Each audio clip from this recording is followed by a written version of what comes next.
G'day Northlanders. I thought I'd just give you an update, just an interim update before my end of the week review, and it's just a little thing that's concerning me at the moment. We've just been in the House for this legislation. It's called the Exclusive Economic Zone and Continental Shelf Environment Effects Amendment Bill.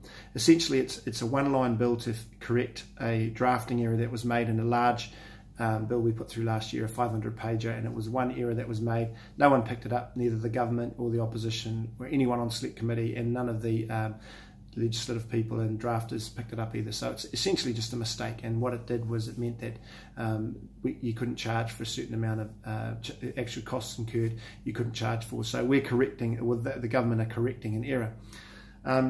Look, what's concerning for us is that they haven't just done it in a simple motion. They've gone through the full legislative process, so that's going through select committee and everything for a one-line bill, which we all agree on. There's no dispute. It's just a simple correcting of a simple error. So there's one thing, that if that's what they're doing, going through the full legislative process for that, then that to me is telling them they're incompetent and they're wasting time and they're wasting money and resources because they don't have any plan. And that has actually been what we've found all through, right up until now. Government doesn't have a big plan. They've been putting all our legislation through. So that's a concern. It's an incompetence thing.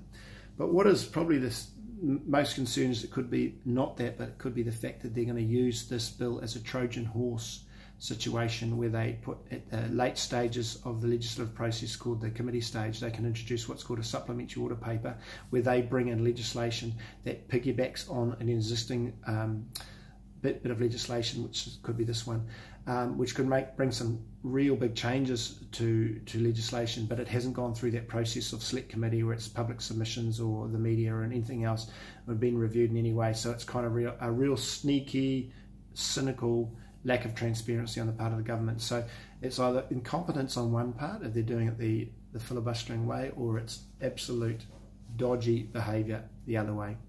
We think it's probably the second one. We think that they're putting it through the full process because it's a one-line piece of legislation, purely to bring in some piggyback legislation and avoid the scrutiny of the public, the media, the submissions process. So it's just a little update for you about what this government is doing. It's a real concern.